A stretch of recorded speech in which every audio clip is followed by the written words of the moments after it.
Call the work session to order, if we could, please.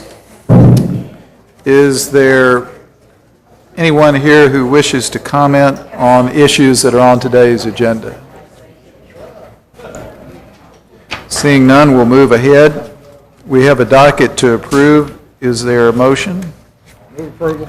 Second. Have a motion and second to move approval of the docket for Thursday night's meeting. We have on item number 20 Yes. a zone change matter. Mayor, Is there, Councilmember Blues? I move to put number 20 on the docket without a public hearing. Motion is to amend the docket to put item number 20 on without a public hearing. Any discussion? All in favor of adding item number 20 without a public hearing, please let it be known by saying aye. Opposed, no. Motion carries. We're now ready to vote on the docket as amended. Councilmember Gordon. I have two motions, and I'm not sure adding the mayor's report person needs to be now onto the docket, the planning commission, or should we? We could do that, couldn't we? Yes, hang on So- just a moment. I think what typically happens is when the mayor's report is approved, it is carried over to the docket as a group. So we'll Gordon. move to put him on when we talk about the mayor's report. Okay. Correct. So I move, this motion is about the inversions. I move to place on the docket for Thursday, August 27th, 2009 council meeting, 3 ordinances correcting pay equity inversions created by the hiring of a new employee from September 2007 through January 2009, February and March 2009, and April through July 2009. So moved. Have a motion by Councilmember Gordon and a second by Councilmember Lawless to amend the docket by adding the 3 ordinances Councilmember Gordon described. Any discussion? All in favor of amending the docket as indicated, please let it be known by saying aye. Opposed, no. Motion carries. Any further discussion on the docket as now amended? Councilmember Lane. Yes, sir. I have an addition to the docket. I misplaced it. So may I come back to you in a minute, please, sir? Is this the one involving the settlement with the sheriff's office for the 2008 taxes? Yes, sir, it is. You just if you'll pass that down, I'll put it in. All right.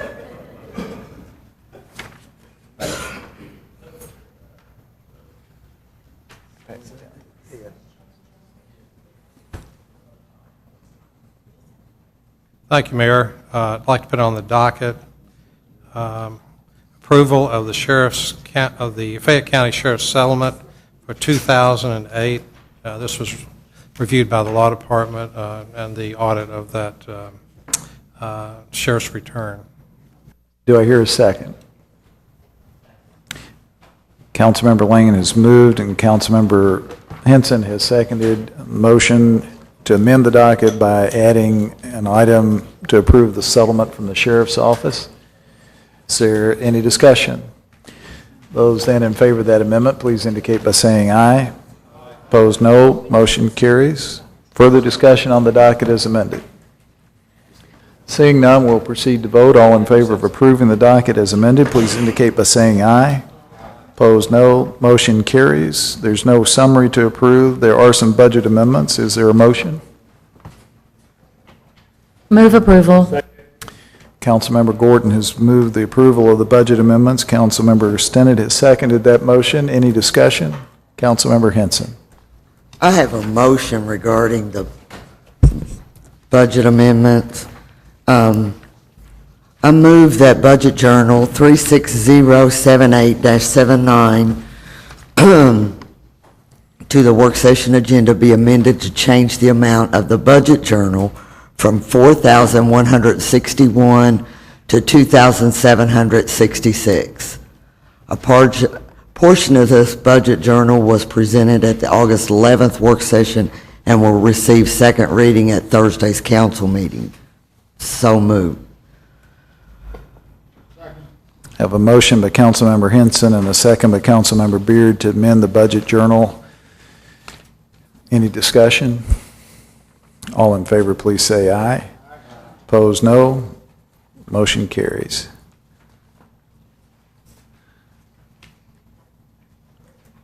I don't believe we have a motion to approve the budget amendments on the floor at this time, do we? So is there a motion to approve the budget amendments?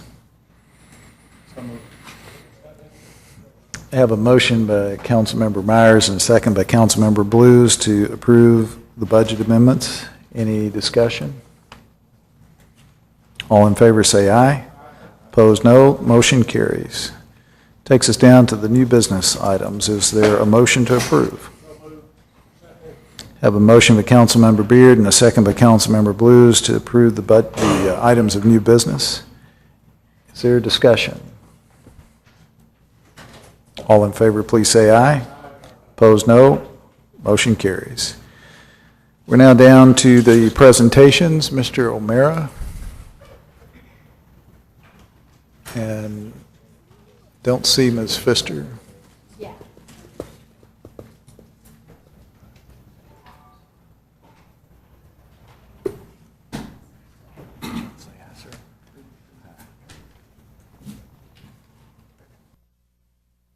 Hello.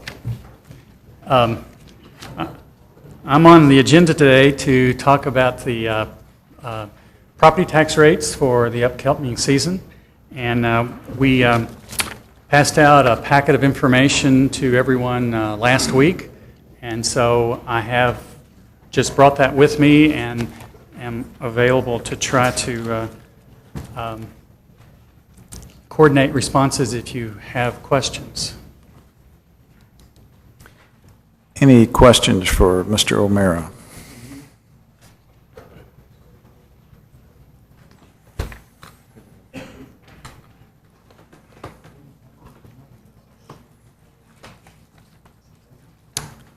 If there are none, we will move on to the next item. All right, thank you. Ms. Rowe, Dr. Rowe. It is always a pleasure to have our friends from the Health Department here, and Dr. Melinda Rowe wants to visit with us a little bit about some disease prevention measures. Thank you, Mayor. Thank you, Council. One of the things that we've been working on for probably about 2.5 years now with public safety, police, legal counsel for Urban County Government, as well as Board of Health Legal Counsel, is to strengthen our communicable disease ordinance. We've already got an ordinance on the book, and so now what we're doing is to strengthen that. So am I supposed to be pushing anything, or y'all do it? I'm technologically challenged, so I have to. Oh, yeah. Oh, well, y'all should have gotten the PowerPoint. The primary goal of the health department is to prevent disease. That's the whole basis. And so we do not use restrictive measures on preventing communicable diseases. We're going to use education, we're going to use prevention first before we have to go into law enforcement and coming up with those sorts of things. So we're going to go, obviously, voluntary, educational, those kinds of things will be the first thing up. So what I mean by voluntary, y'all know we're doing a lot of stuff right now. Thank y'all. We're doing a lot of stuff right now about washing your hands with the H1N1. School started back. UK starting back. The kids get together and bugs start spreading. So we want them to wash their hands. We want them to cover their mouth and nose when they cough and sneeze. And that goes for the parents and that goes for us big folks as well. And then if you're sick, stay home. Don't go to work, don't go to school, because you're going to just spread it around. And that work ethic, sometimes you would much rather for them to stay at home than to give you what they've got. So when we talk about isolation, we're usually talking about an ill person staying at home. When we talk about a quarantine, we're talking about somebody still well, but they've been exposed to somebody sick. So it may be a household member, somebody that's a close contact, and y'all know what it's like when you were raising kids and they would get sick and you would come down with what they had. Or nieces, nephews. For me, it was my niece. So the other thing that we talk about is what we call social distancing, especially with all the stuff going on with the H1N1, and we started out calling that swine flu, but that new H1N1. Voluntary dismissal. Y'all know that if we get into a really big outbreak, because right now what we got circulating is a baseline level of the H1N1, because seasonal flu has not started yet. That usually starts October, November, December. So let's say we get H1N1 and we have seasonal flu both going at the same time, and we got a lot of folks sick. The school system may need to close simply because so many staff would be sick, so many kids would be sick, that they couldn't keep it open. Back in April, May, when this bug first came out, and we didn't really know how the H1N1 was going to act, they were kind of feeling their way, and at first CDC had talked about closing schools if they had one case. Well, over time they've seen that the H1N1 has really acted more like seasonal flu, so they're treating it like seasonal flu. But let's say we get into a lot of that, and let's say we got a totally, the bug started getting more severe or whatever. Y'all know we're serious if we have to cancel a football game or a basketball game. Y'all know that's serious, okay? So it's that when you talk about social distancing, you cancel large gatherings of people so that people don't have the opportunity to spread it. You might even say on church, don't do the common communal chalice and those kinds of things when you're doing that with church. Disease reporting, physicians, labs, hospitals send data to the health department. Now, when we look at mandatory, there are laws and regulations for food safety. Y'all know that sometimes you'll get questions about food safety, restaurants in your district, that kind of thing. Communicable, and you'll see about food recalls. You'll see those come out periodically. Communicable disease reporting. There's certain diseases that must be reported to the health department, and any of y'all that want it, I've got a list. There's some that have to be reported within 24 hours, some within 48, some within a week. So there are different diseases that are mandated to be reported to the health department so we can look into them, see where it got started, and stop the spread of that disease. Social distancing, again, you may have to close schools or other large gatherings. May have to confine isolation. Let's say somebody's admitted to the hospital and they are concerned about the disease that they got and that it might be communicable. They might put them in respiratory isolation or put to an isolation room. And sometimes if you've ever been to visit friends, you may have seen a notice on the door about, do not enter without talking to the nurse's station or something like that, and it'll say that they're under isolation. And then again, under the quarantine, we're asking somebody who's been exposed, they still feel well, but they've been exposed and they've got a high risk of getting the disease. We're asking them to not go to work and to stay home.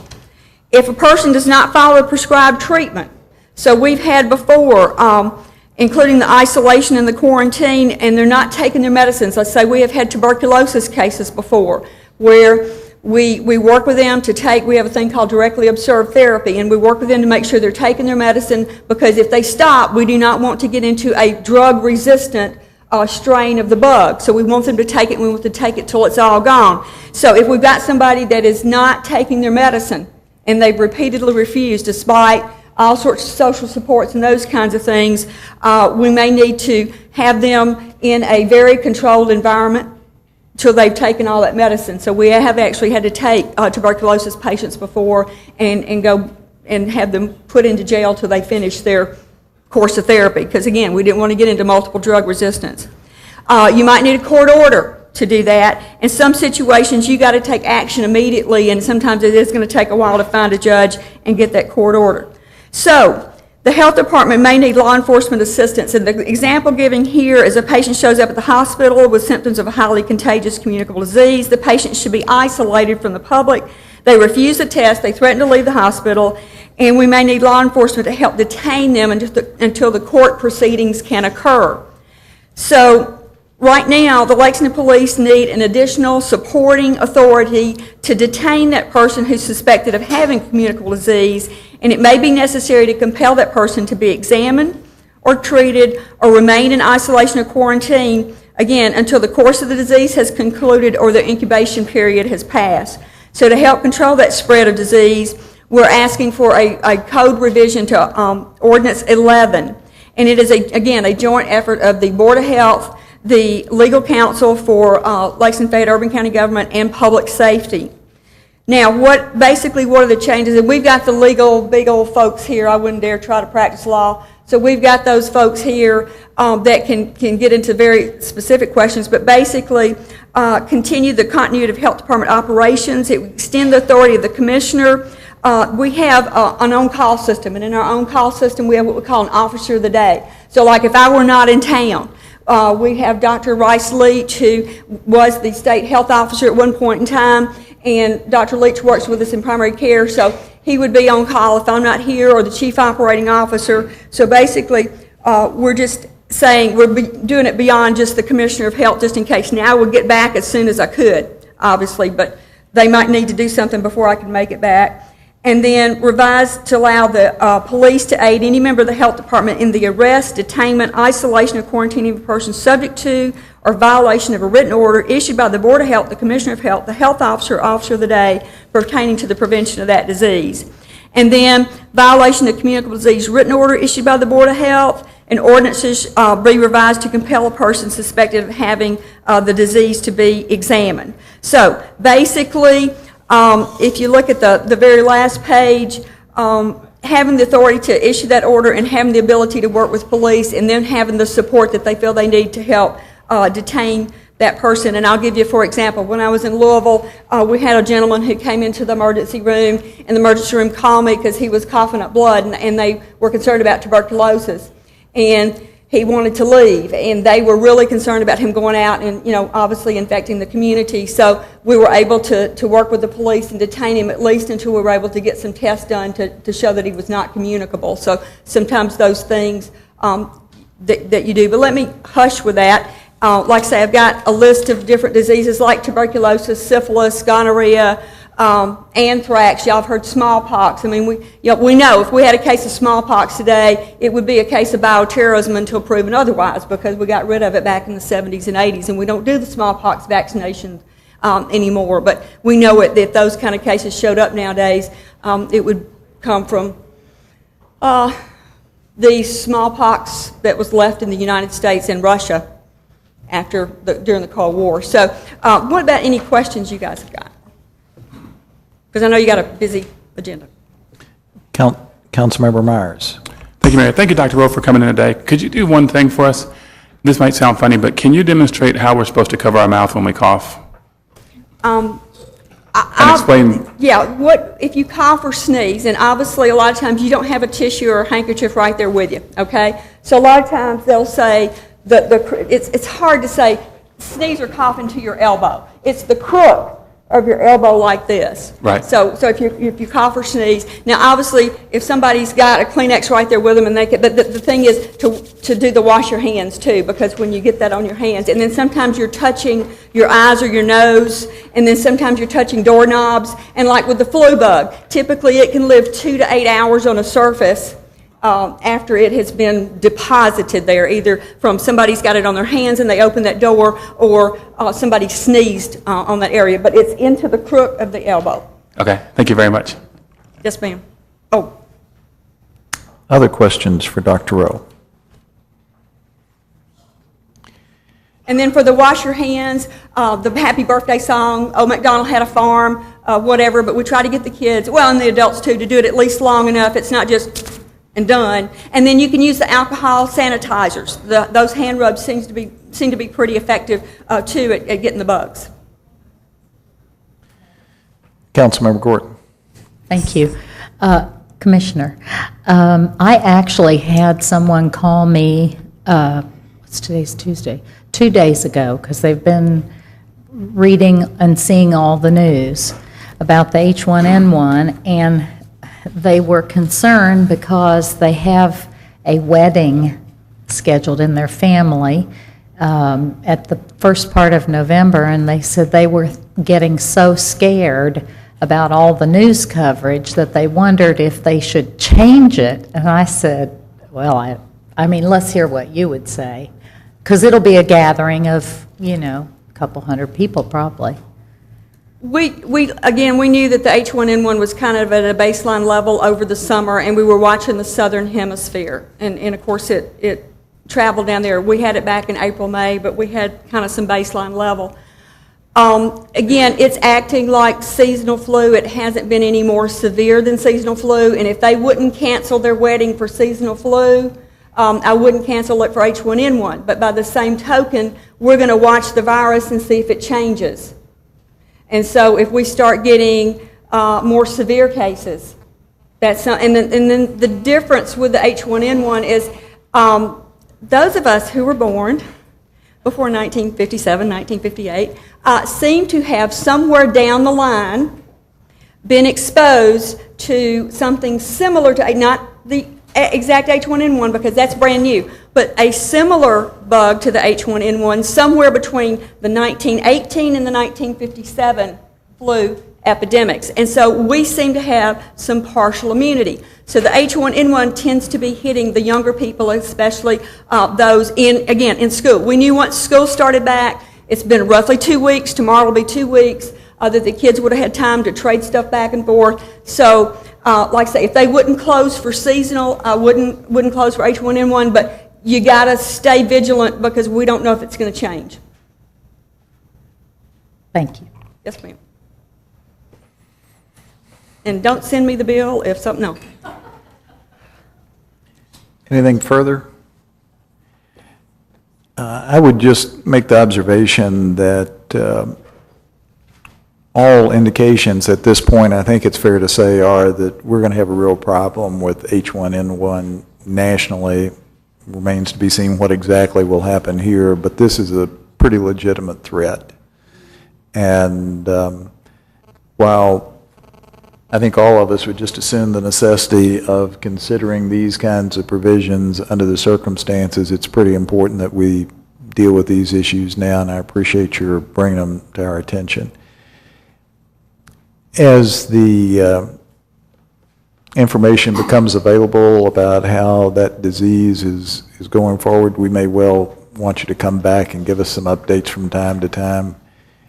Not only will that be helpful for the public to hear through the facilities of GTV3, but it will also be useful for us as an organization as we try to figure out how to continue our operations in the event of substantial absenteeism associated with this. So thanks for the information today, and we'll look forward to hearing from you again as things evolve. Well, thank y'all for your time, and like I say, we'd much rather be talking about this now than me to have to come in because we got an emergency that's developed, so thank you. Thanks. All right, that takes us down to council reports. So if any member wishes to make a report, we'll start. Here we go. Councilmember McCord. Thank you, Mayor. Just briefly, at 5:30, the second Sunday meeting for Lexington will take place in the top floor of the Phoenix building, and as we've talked about over the last little bit, second Sunday is the second Sunday of October 11th, a day where across the state of Kentucky, communities will close roads and go out and exercise. And Mayor, I just want to let you know that this little idea that we had that germinated at our bike summit in 2007, as of today, is in 98 counties. So just to let you know that Lexington is the gold standard, and we are working diligently on this effort. Thank you. I suspect you'll cross the magic 100 threshold here shortly. Congratulations. Anyone else? Councilmember Lawless. Thank you, Mayor. First of all, I want to send out a big thank you to the UK Fusion project. UK students did community work all around the 3rd District, and I believe also at the Carnegie Center.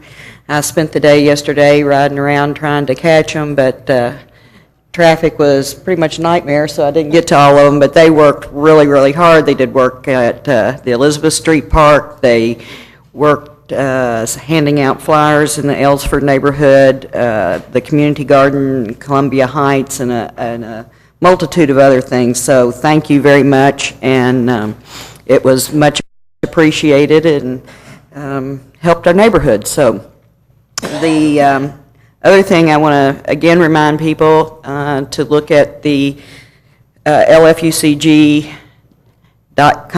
website where the South Limestone streetscape updates and traffic updates are, and to support those businesses. Many of them are having a pretty hard time financially, and it would be greatly appreciated if you would support them. I also want to applaud the Elizabeth Street Neighborhood Association that's getting back up and running. If you live in that area from Waller to about Dantzler Court, I guess, and Nicholasville Road to the railroad track, please contact my office, and we'll be glad to get you on the list and put you in touch with the right people. There's a Columbia Heights Neighborhood Association meeting tonight at 7 p.m. And I want to also thank our governor for listening to the public outcry about the utility poles on Newtown Pike and answering those concerns to the community. I think it's going to be a great addition to the Newtown Pike project and will impact our community for decades. So thank you, Governor Beshear. That's all. Thank you, Mayor. Councilmember Gordon. Thank you, Mayor. Given Commissioner Rowe's presentation, I know that this had come with an ordinance, I think, that's needed if we're to be prepared. So with that, I move, and I think everyone should have a copy of it. I move to amend sections 11-15, 11-18, 11-20, 11-21, and 11-29 of the Code of Ordinances, LFUCG, to provide the Commissioner of Health, Health Officer, and Officer of the Day the authority to issue and enforce orders, and amend section 11-15 of the Code of Ordinances to provide the Division of Police the authority to aid any member of the Health Department regarding enforcement, and I move to place this on the docket. I have a motion by Councilmember Gordon, I think a second by Councilmember Blues, to add the ordinance Councilmember Gordon just referred to the docket for this Thursday evening's council meeting. Is there any discussion? All in favor of adding that item to the docket, please indicate by saying aye. Opposed, no. Motion carries. That's all. Thank you. Councilmember Blues.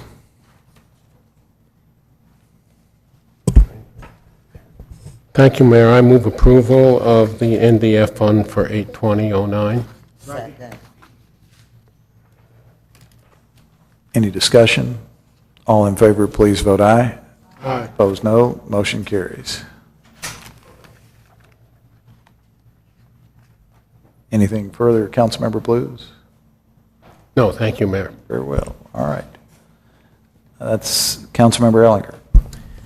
Mayor, I think it's important that we sometimes recognize heroes, and I was reading today in the paper, and I saw where Miss Gordon's son jumped on top of somebody and really did something special and really did something that I think it should be recognized, and I hope that he's doing well, and I hope that your family and everybody's doing well, but it was really something special that your son did, representing the military, and I'm really proud of him, and I hope you are and everybody is, because it really was something special. Thank you very much.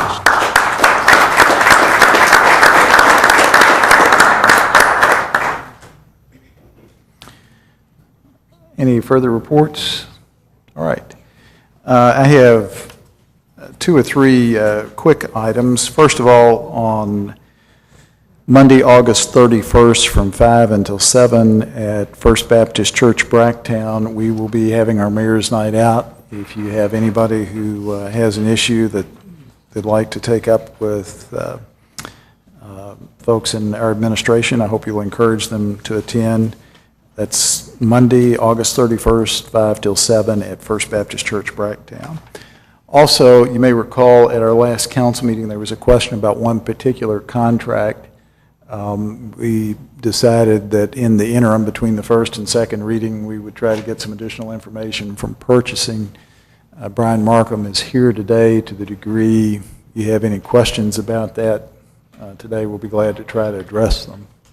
I know we talked about this a little bit last week, but it was right at the end of the work session, and I think everybody was understandably needing to move on to other things. So are there any questions about that particular contract, sanitary sewer contract? All right. Thank you very much, Brian. Last we previously circulated to you a series of proposed appointments to the boards and commissions, and I put those forward for your consideration and approval. I would hope, I would address the issue that Councilmember Linda Gordon raised about the appointment to the Transit Authority Board. I think a fair characterization of your email, Councilmember Gordon, was you were concerned about gender diversity. I share that concern. It's a very legitimate concern. In fact, in June, as I recall, we brought forward a female appointment. At that time, Councilmember Henson raised the issue that there was substantial concern over providing service to individuals with disabilities. And as a consequence of that, I withdrew the appointment so that I might submit an appointment to reflect an advocate for the disabilities. I have one appointment. Those are two great points. It doesn't make any difference with me, particularly which one we pursue first, but you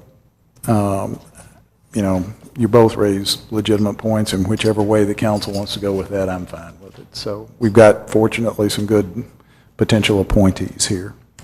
So with that said, a motion to approve the mayor's report, or so much as you wish, would be in order. Have a motion by Councilmember Myers and a second by Councilmember Stinnett to approve the mayor's report. Discussion, Councilmember Gordon. Thank you, Mayor. I do appreciate the situation. There is already a member on the Lextran board who works almost 100% with disabled people. There is also, I know there was a concern about someone being on the board who had financial expertise. There is an accountant on the board already. So my feeling is that those areas are at least somewhat covered.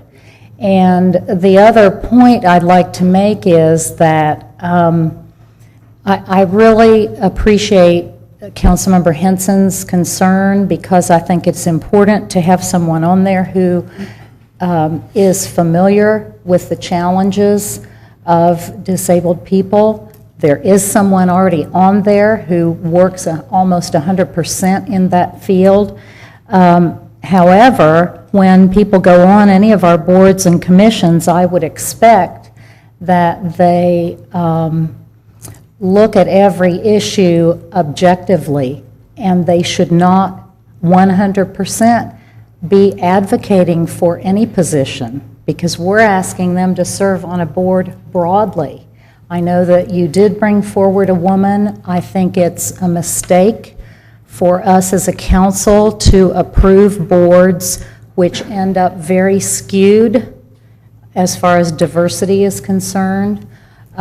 So with that, I would like to move to remove the Lextran board nominee from the mayor's report and ask that you bring us a female member of our community of 300,000 people.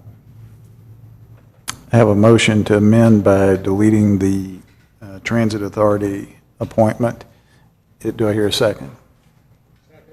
I have a second by Councilmember Blues. Any discussion? Councilmember Myers. Thank you, Mayor. Excuse me.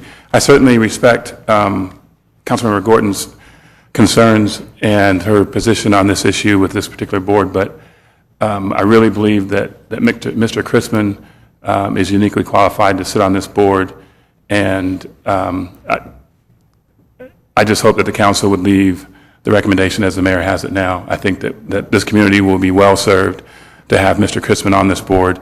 I don't discount needing women or females on the boards, as well as other minorities and other types of diversity, but I do think that Mr. Chrisman is uniquely qualified for this particular board, and I hope that you would leave him here. Thank you. Any other discussion? The motion before the council now is to amend the mayor's report by deleting the appointment to the Transit Authority. Thank you, Mayor. Councilmember Crosby and then Councilmember Martin. All right. Councilmember I Martin. yield to Councilmember Crosby. All right, thank you. I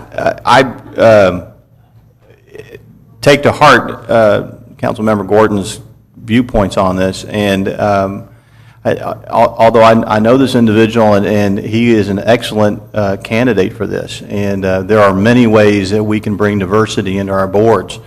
I'd like to try to do this without sort of yanking somebody who's already in the process, but try to get a wide range of representation on our boards and agencies. Mr. Christman is an individual of the highest caliber, and I'd like to try to do this in a way where we wouldn't substitute someone who definitely would be an asset to that. Thank you, Mayor. Councilmember Crosby.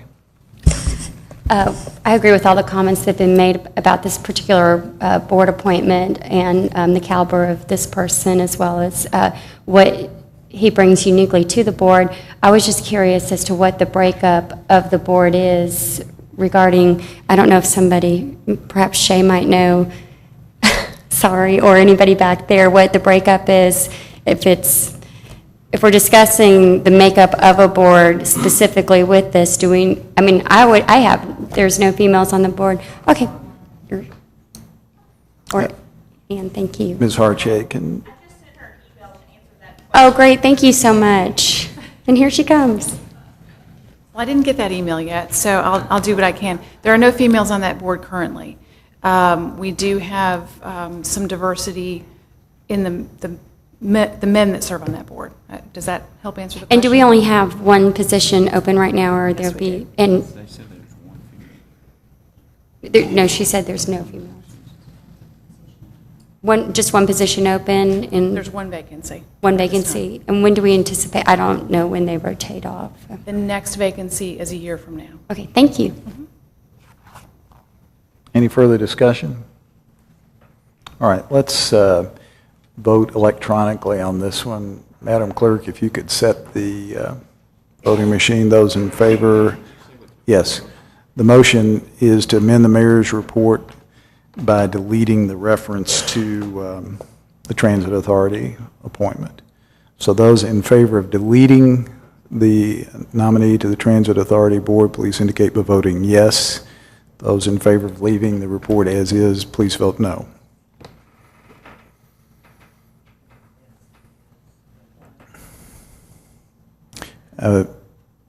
My read is the motion fails by a vote of 8-3. We're now ready to discuss the motion. Mayor. Original motion on the Mayor. floor. I hear somebody, yes. It's me. Before you move on, I just want to make sure I have the vote correct. Councilmember Lane, I don't show you voting? Okay. Thank you. Thank you. Then, in that case, the motion to amend fails by a vote of 10-3. And I will tell you, I am concerned about the gender issue, and we will try to address that on a going forward basis, not just on this board, but on all boards. Vice Mayor Gray. Yeah, I was, this is really just a footnote to this conversation. We tend to think of diversity in the context of male and female and race only, and it's really hard to have the conversation about that we had in Madison that Rebecca Ryan moderated or facilitated regarding the creative class and all of the dimensions associated with that without looking at diversity fully and more comprehensively. And if there's a takeaway, in my view, from this conversation, it is how do we look at and how do we examine this process, recognizing mayor and administration that it is real tough to find people, recognize that, but that the matrix or the examination of this issue, running it deeply, is more than what we're looking at, it seems like, or having the conversation about today. Thank you. All right, we're back to the original motion, which is to approve the mayor's report. Councilmember Gordon. I just wanted to add one thing because the vice mayor likes the word matrix, and I think it's a good word. It's unfortunate, I think that when these nominations come to us, and I actually know this nominee and think highly of him, But we are the final say on these boards and commissions, and it only just so happens that I happened to learn about this situation. And so, as many of you know, this situation of diversity on boards is not a new one. And I think that when we continue to uphold the old system, it never gets better. And that's why I brought this into the public light. I would be appalled if any board or commission didn't have both males and females on it. I think in a community our size, that's ridiculous. We have plenty of good talent out there. So I brought this to light because I truly believe in that. I believe in all kinds of diversity. With that said, Mayor, I would like to know if when you all bring us recommendations, we can, at that time, see the makeup of that board. When a nominee comes forward, we need to know the makeup of that board. Because if this nominee kicks over the board into a situation where everybody is like everybody else, I would like to know that. And I know that you believe in this, and I think it's a simple matter of a matrix, Vice Mayor. I'm not a radical on this. I'm a believer in diversity, and you have to work really hard to get diversity. And I know that you can have a way to bring that forward to us so we're comfortable that our boards and commissions have a wide range of folks on them. Well, let's talk about the matrix for an issue for a moment. That's what I was going to say as well, Mayor. I think we're all on the same page. I just want to know exactly what information. Because if we can certainly provide you with a list of names. If you want to know their race, we probably have that. Most names are fairly evident, but gender may be another item on the list that needs to be there. Geographic location, occupation, sexual orientation. I could go down a list of probably 20 different characteristics that go into trying to find people that balance the people that are already on the board. And I'll be glad to provide you with whatever information you can within reason, but I guess I'm curious to know exactly what it is you want, if it's anything more than a list of the names of people presently serving.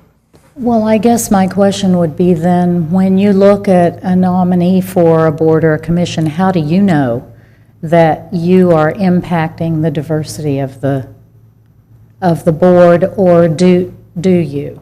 I mean, Well, some things are fairly evident. I mean, gender and race are pretty easily observed. Once you get past that, there are a whole range of factors. You know, if you've got a board that is full of lawyers, for instance, maybe you need an accountant to provide a little financial reality to the mix. If you, as Mr. Martin can attest, if you have everybody where the board members, the existing board members live on the north side of town, maybe you need to find one that lives on the south side of town. And then there's always the issue of, well, who has some level of interest in a particular area that the board's about to address. It goes on, and finally you got to figure out whether or not you know anybody who satisfies all those characteristics and is willing to serve. Mm-hmm. Or, in some instances, satisfies all the characteristics, is willing to serve, and can get all their paperwork in on time so we can get the report to you in time to be processed in accordance with any one of a number of guidelines. So I just tell you all that to say it is more of an art than a science, to the degree that you know, maybe there's a committee of the council that can take a look at the current board structure, who's serving, where we need to have more diversity, what factors, what characteristics need to be considered in determining diversity, appropriate area for inquiry. But we're trying to maintain what diversity exists and expand it where we can as a general proposition, but we're not perfect. We're not going to score points every time we send a application forward. Mayor, may I make a Vice Mayor? I think this is another healthy conversation, and it's not always what's on the surface that is the conversation.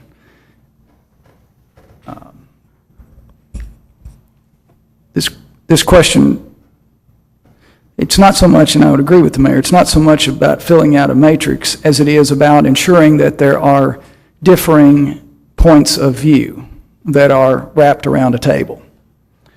And, one attribute that we haven't mentioned yet, for example, is age and young people. I had a friend who recommended a young person to the DDA board. And it was like, we really don't need a young person on the DDA board. But if there's any place probably we do need somebody young, it's on the DDA board, the Downtown Development Authority, for those who are in our television audience. And the reason that I'm bringing this up is it was Dan Rowland who recommended Alex Brooks, a young artist in town. And as we examine these questions and these issues that we're all trying to address in meaningful ways, all of which, one way or another, as Councilmember Andrea Jones has said, at the end of the day, take us to the economy and jobs and opportunities. What we are saying is that maybe, just perhaps, having a conversation about it beyond these chambers in a meaningful way to examine these issues would be healthy and worthwhile. Thank you.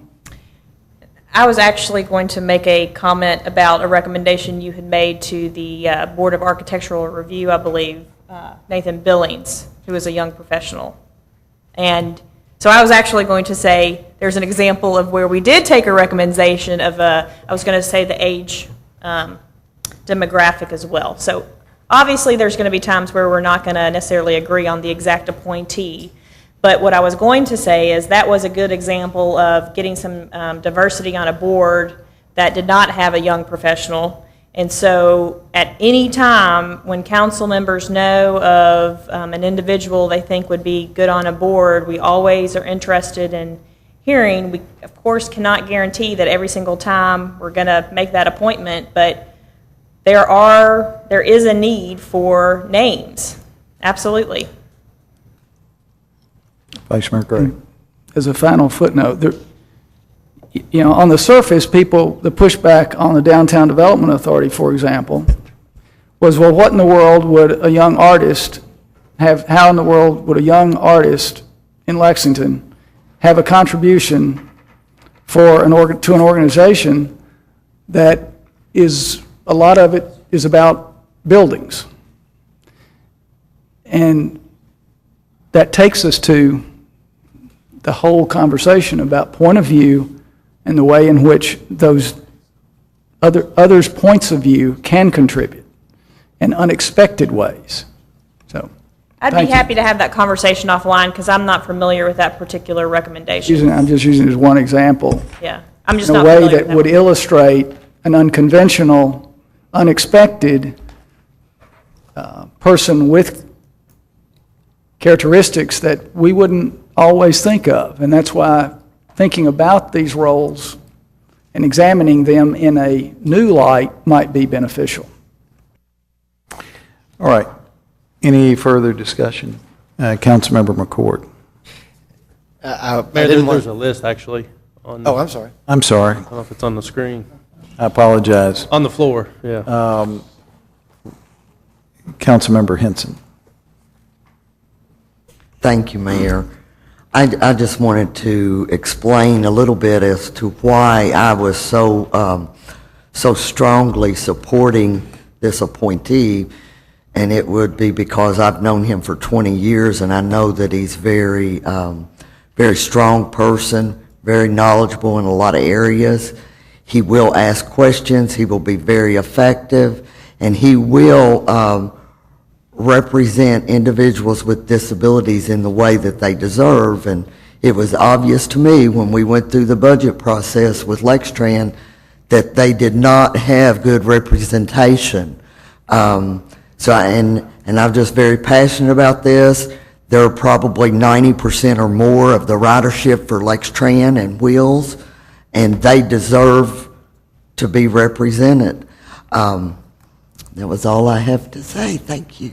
Thank you. Councilmember Lane.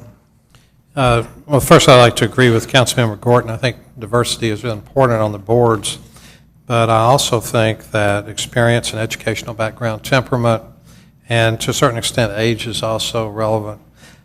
The only point I wanted to make is I look over these board nominations very carefully, and for those of you who've been on the council for a while, you know that I look at these very carefully because I've kicked a bunch of them off in the past.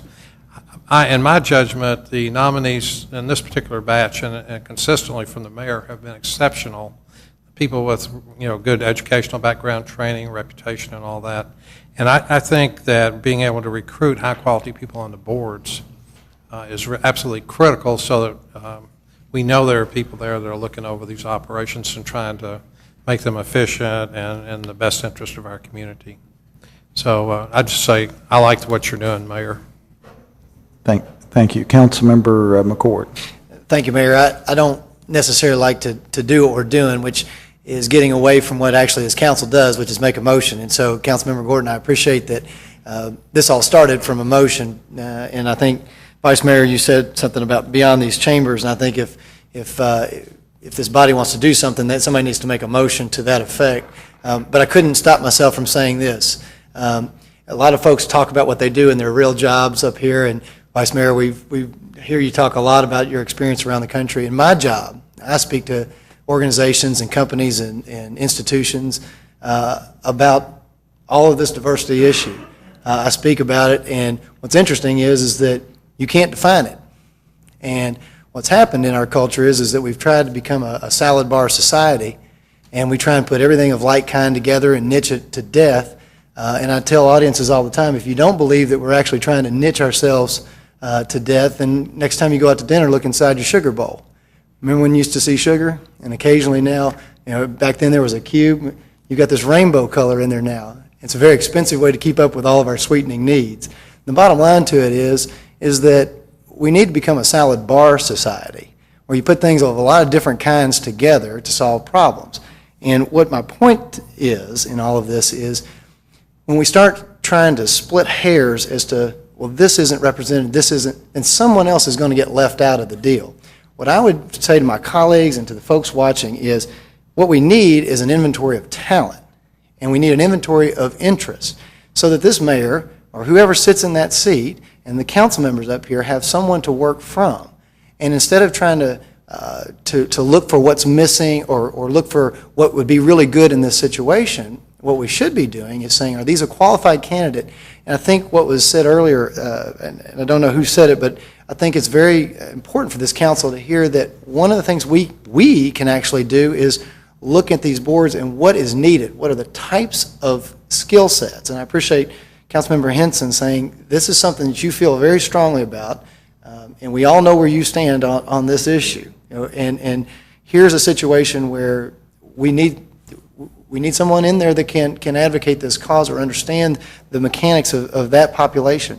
So I would just say that if it's the will of this council, and that rather than doing kind of what we're doing up here and just all talking about how we individually feel, let's make a motion to go beyond these chambers, put something together, decide what we need to be looking for, and also to make a clarion call to the constituency and say, who is out there that wants to serve, and what is your background, and where do you fit, so that we now have the ability to funnel people in and quality people over the course of time.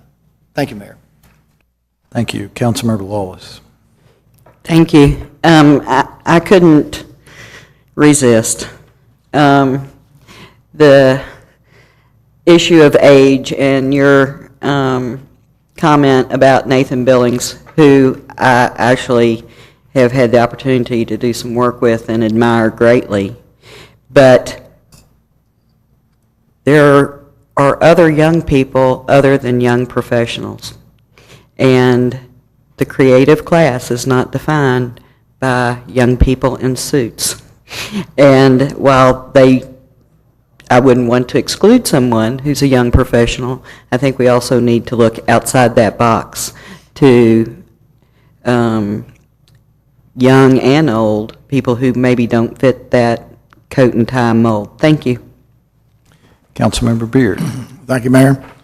We're somewhat in the middle of a slippery slope as far as I'm concerned, because, what do you look for first? You look for qualification and then try to fit the diversity to that individual or individuals, or do you look at the diversity first and then find out if the candidates have the qualifications? I perceive, and maybe wrongly so, and someone can correct me, with some of the problems that have cropped up in the past few months concerning our boards, that it will be increasingly difficult to recruit people to be on the boards. Some people just wouldn't like the agitation, to say the least. I personally think qualification comes first, because there's a job that needs to be done. Then beyond that, you do your best to balance the diversity question. But we've mentioned so many different things that go into that formula that it's almost impossible to find a qualified person that's going to fit into every niche that you need, especially if you only got one opening, and you got to wait another year for another opening. It'll take forever to get that balance. It's daunting, I will say that, Mayor. Thank you. I would second that comment. I will tell you, it is a daunting task, and there are valid points that have been raised today. We'll look forward to working with you to try to improve it going forward. Any further discussion?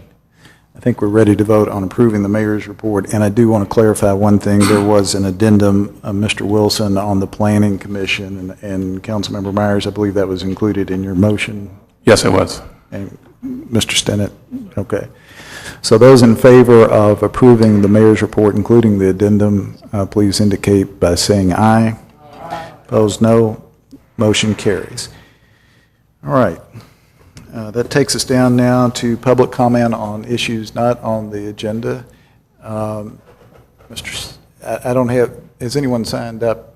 All right, Mr. Sams, if you'd step to the podium, you'll have 3 minutes, please.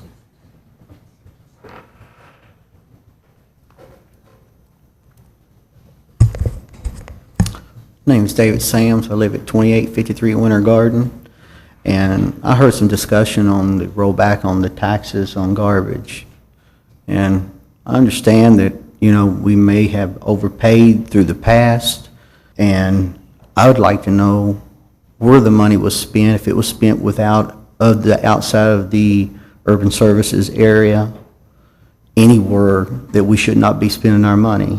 And I don't think that we probably should be buying buildings and then putting other departments in it out of that urban servicing fund, because we are collecting that for just one purpose, for the urban service. And when you use it for other things besides what you collect it for, that should be illegal. And also, if you're going to roll back the tax, first we should do something for those people who do that kind of work. Now, many, many times, solid waste workers just came down here begging and pleading with this government for many, many years. There's a lot of health issues out there, cancers, kidney problems. I've lost a lot of friends in just a short time, and they died at a young age, and they die young, and they also die right after they retire. But does anyone care? Has any of the council suggested maybe we should get UK University involved? One wants to be the top industry in leading health issues. Do a study. We got a surplus, we can afford it, but is it a waste of our money if we spend it on these guys? I don't think so. We got a lot of friends down there. Since I've retired, I've watched a few of them die at a very young age. And I think it's time that we stop and think about what we're doing before we give a lot of money back and these issue problems of these guys' health is still out there. And no one's checked into it. We lobbied this government, and we got a motion passed to send to Frankfurt for hazardous duty retirement. But is that democracy when the leagues of city is paid by the urban county government lobbying against you, and the urban county government don't step up and say, wait a minute, we sent them up there. We need to explain this ain't going to cost other counties. It's only urban county government. Nope, that's not what happened.